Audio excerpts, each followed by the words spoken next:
Graça e paz, povo de Deus, tudo bem com vocês? Eu sou o pastor Paulo da Bruna. E eu sou a pastora Bruna do Paulo. É uma grande honra poder estar compartilhando um pouco da palavra de Deus com vocês. E hoje, para nós darmos sequência aos nossos estudos, nós vamos falar sobre o livro de Esdras. E para iniciarmos, gostaria que vocês pegassem a palavra de Deus. Conforme a gente vai falando capítulo, versículo, vocês vão lendo, vão aprendendo tudo aquilo que Deus tem para as nossas vidas. E para iniciar, nós vamos falar um pouco sobre o contexto histórico daquela época. Um tempo muito difícil, povo de Deus, mas que mesmo assim eles perseveraram, eles continuaram na presença de Deus para que aquela história fosse mudada. E hoje nós precisamos trazer para os dias de hoje para que a gente possa aplicar tudo aquilo que foi vivido, tudo aquilo que foi vivenciado nas nossas vidas. Porque hoje a gente precisa dessa fé, a gente precisa desse agir de Deus nas nossas vidas para que as nossas situações mais difíceis sejam transformadas. E Esdras dá um grande exemplo de vitória para nós. Amém. É importante ressaltar, que o livro de Esdras, ele é um livro do Antigo Testamento, ele é o 15º livro do Antigo Testamento, e ele fica ali entre o livro de Neemias, o livro de 2 Crônicas e o livro de Neemias. E embora nós tenhamos o livro de Neemias e de Esdras, originalmente eles constituíam um só livro. Depois foi feita essa separação e a tradição judaica atribui a autoria desse livro ao próprio Esdras. Esdras ele era filho de Seraías, descendente de Arão, então ele pertencia à principal linha sacerdotal de Jerusalém. E ele dedicou a sua vida a ensinar, a estudar a palavra de Deus e também ensinar durante o exílio dos israelitas na Babilônia. A Bíblia diz no capítulo 7, se vocês quiserem ler, no versículo 6, que Esdras era conhecedor da lei de Moisés. Ele era escriba e sacerdote. Sabe, ele na verdade, ele acumulava funções no reino. Ele era escriba e sacerdote, ele estudava a palavra de Deus e ele passava a ensinar, sabe? Ele cumpria o ID do Senhor, mesmo exilado, mesmo num tempo difícil. O livro de Esdras, ele possui apenas 10 capítulos. Sabe, se a gente pegar para ler esse livro, apenas 20 minutos, 30 minutos, a gente consegue ler o livro inteiro. E ele tem tanta importância, tanta riqueza na palavra de Deus, que a gente aprende muita coisa com ele. Os eventos narrados neste livro aconteceram entre 560 e 425 a.C. E é interessante, a gente pensar no contexto histórico daquela época. Quando a gente abre a palavra de Deus lá em 2 Reis 24:10, a gente vê aqui, voltando um pouquinho, que durante o reinado de Joaquim, os oficiais de Nabucodonosor, rei da Babilônia, subiram contra Jerusalém e a cercaram. E depois a gente pula lá para o 25, dos versículos 8 e 10, que fala aqui que em 14 de agosto daquele ano, o 19º do reinado de Nabucodonosor, Nebuzaradã, capitão da guarda e oficial do rei da Babilônia, chegou a Jerusalém. Ele queimou o templo do Senhor, o palácio real e todas as casas de Jerusalém. Ele pôs fogo em todos os edifícios importantes da cidade. Então, a gente consegue entender que Jerusalém ela foi destruída, Esse é o panorama. Então, o povo, ele é levado para a Babilônia, Ele é levado, ele é exilado na Babilônia. E a partir do livro de Esdras, a gente passa a acompanhar o retorno do povo para Jerusalém. E da mesma forma que o povo ele foi levado cativo em 3 etapas, eles são libertos em 3 etapas. Então, o primeiro grupo, ele vai em aproximadamente 537 a.C., que foi após o decreto do rei Ciro, aqui o rei persa, né? Sobre a liderança do governador Zorobabel. Então esse é o primeiro grupo. O segundo, ele volta com Esdras, em aproximadamente 458 a.C. E o terceiro grupo, ele volta sobre a liderança de Neemias. Então, os dois primeiros retornos são relatados no livro de Esdras. E nós falaremos um pouco mais sobre eles agora quando a gente vai falar um pouquinho sobre o esboço do livro. No capítulo 1 e 2, Ciro ele autoriza o primeiro retorno.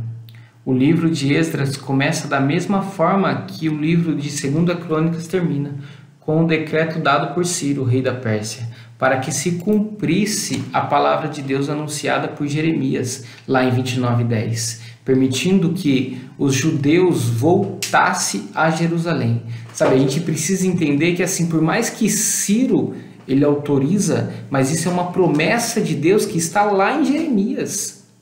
Sabe, a gente precisa confiar na palavra de Deus. A gente precisa acreditar nas promessas que Deus faz, porque Ele cumpre. E aqui estava se cumprindo. Por mais que fosse um decreto feito pelo homem, mas era uma promessa de Deus se cumprindo. A palavra de Deus diz assim, no capítulo 29, verso 10. Porque assim diz o Senhor, certamente que passados 70 anos em Babilônia, vos visitarei e cumprirei sobre vós a minha boa palavra, tornando a trazer-vos a este lugar. Amém? Glória a Deus. Ciro ainda devolve os tesouros do templo que foram levados na época de Nabucodonosor e providencia recursos para que o povo pudesse voltar a Jerusalém. Olha como isso é lindo, como isso edifica a nossa fé. Além dele autorizar, né, que a gente sabe que não foi ele, que foi uma promessa de Deus se cumprindo, ele devolve tudo aquilo que foi tirado do seu povo. E ainda ele dá mais recursos para que eles possam voltar para sua casa, para Jerusalém. Deus ele é tremendo. E esse primeiro grupo retornando da Babilônia era cerca de 50 mil pessoas. Foram liderados por Sesbazar, também conhecido como Zorobabel. Amém? Amém.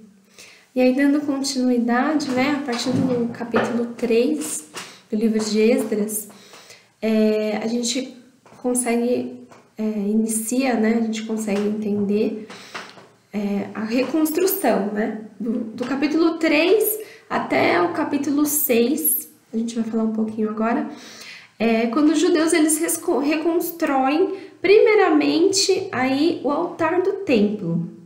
Então, a reconstrução ela teve início em aproximadamente 536 a.C.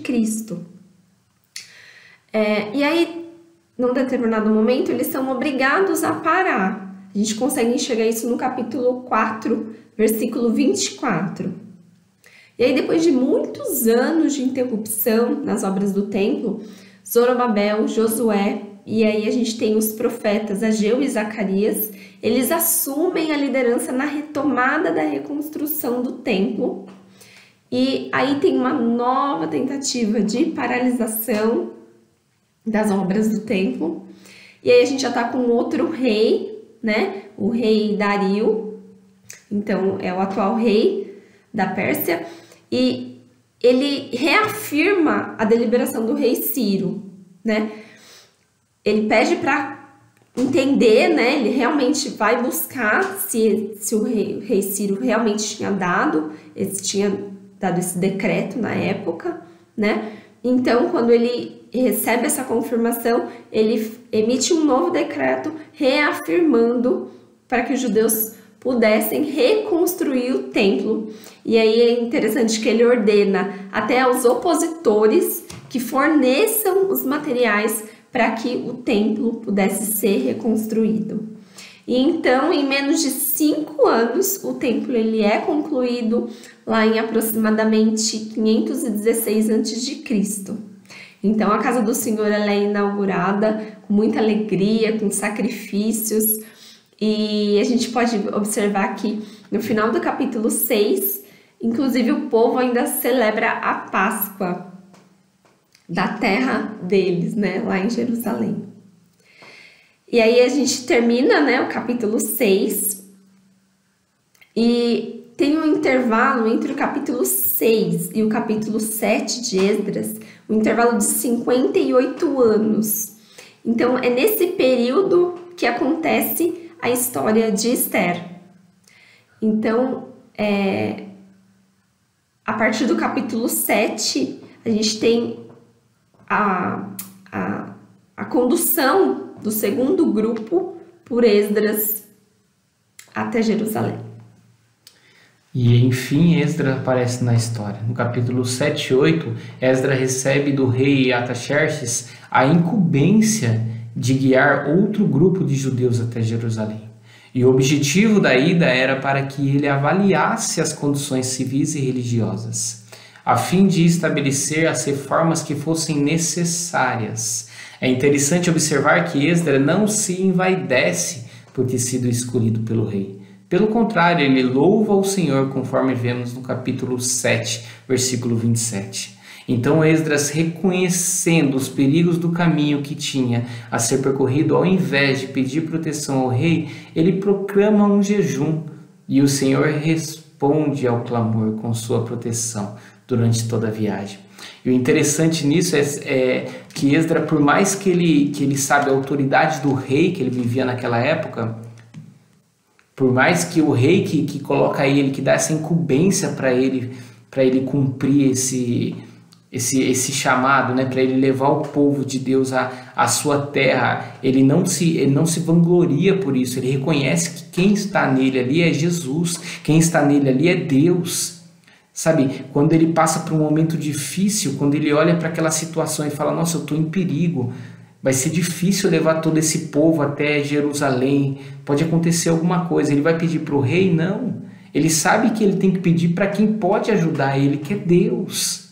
Sabe, e ali ele proclama um jejum, e naquele momento Deus responde ele, porque Deus ele se agrada quando a gente volta o nosso coração para ele, para o Senhor. Sabe, Esdras, em nenhum momento ele negociou, em nenhum momento ele se envaideceu, ele se encheu falando, eu sou o cara. Mas não, ele sabia que Deus estava no controle de toda aquela situação.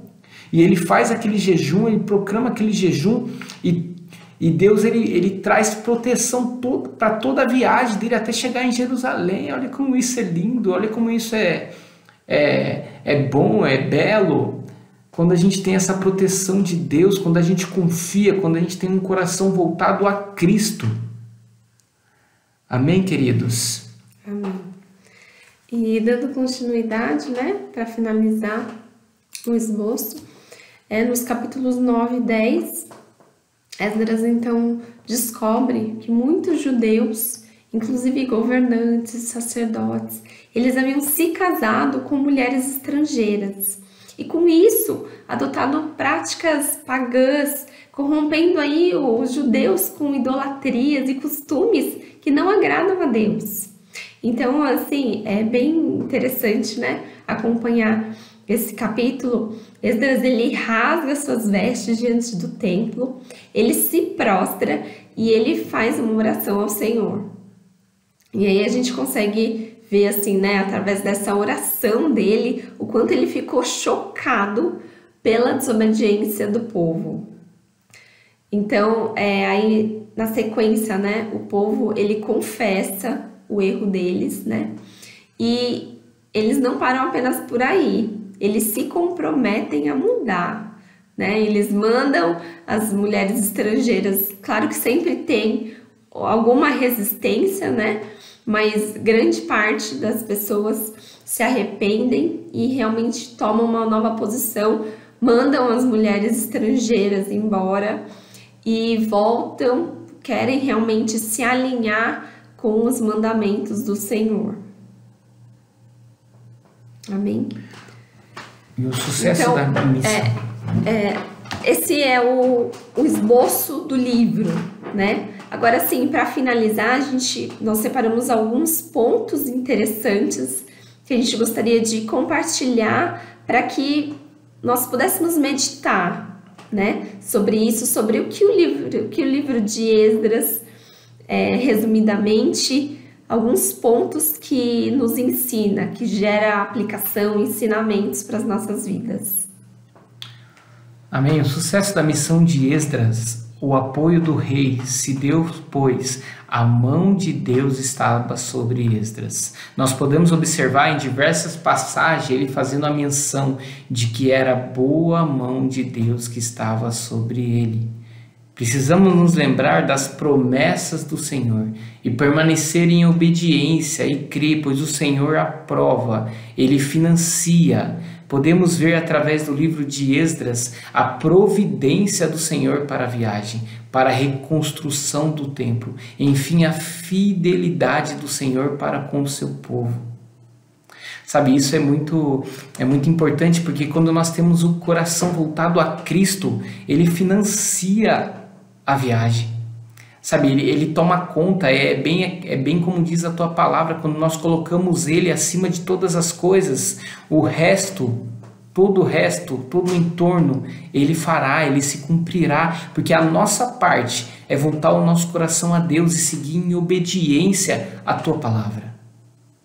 Sabe, hoje se nós temos o ensinamento de Esdras, é ter um coração obediente, é confiar em Deus, é conhecer a palavra de Deus e viver essa palavra. Podemos aprender também como o Senhor dá ao seu povo a capacidade de vencer a oposição e fazer a sua vontade, e também a importância de não repetir os pecados de gerações anteriores. E assim, apesar do livro de Esdras ser um livro curtinho, né? Ele é de suma importância. Ele representa o início da reconstrução de uma nação e o fortalecimento da fé de um povo, né? Então, se a gente parar para pensar, né, em todo o contexto histórico, né? Um povo que estava em desobediência, um povo que precisou ser exortado, que mesmo assim negociou, né, a sua fé, precisou ficar nesse cativeiro por todo esse período de 70 anos, e aí ele tem uma nova chance de recomeçar, né? De repente toda Jerusalém destruída e eles vão para um cativeiro, eles precisam ficar exilados para voltarem para sua terra, voltarem para Jerusalém e terem a oportunidade de reconstruir, de recomeçar, né? Esse é o Deus que a gente serve, né? É um Deus que nos dá recomeços, que nos dá novas oportunidades, e o livro de Esdras, ele representa isso, né? O início da reconstrução de toda uma nação, né? A gente precisa, assim, de gerações de pessoas com o caráter de Esdras, que chegou lá em Jerusalém e não se conformou quando ele viu que o povo estava em desobediência. Ele realmente ficou chocado. A gente não pode se acostumar, né? Achar normal aquilo que o mundo acha natural, né? Nós, como filhos de Cristo, né? Como luz, como sal dessa terra, nós precisamos verdadeiramente vir com uma renovação de mente. Como Esdras chegou ali, ele não encobriu o pecado, né? Ele não se sentiu em paz enquanto ele não viu que o povo tinha se arrependido, né? Ele não ficou em paz. Da mesma forma, nós precisamos ser assim, né? Enquanto nós enxergarmos uma oportunidade de falar da palavra do Senhor, de ensinar, de ser luz, né? Que o Senhor possa nos usar, né? Da mesma forma que usou a Esdras. E nós vamos finalizando por aqui, né? Nós fomos muito edificados por esse livro, que você possa ler cada capítulo, cada versículo, né? Se aprofundar ainda mais nessa leitura, nesse estudo e crescer, né, no conhecimento da palavra de Deus, que esse é o grande tesouro, né? É a palavra do Senhor. Leiam, assistam os outros vídeos e sejam muito edificados. Deus os abençoe. Deus te abençoe, amados. Você e a sua família. Abraço.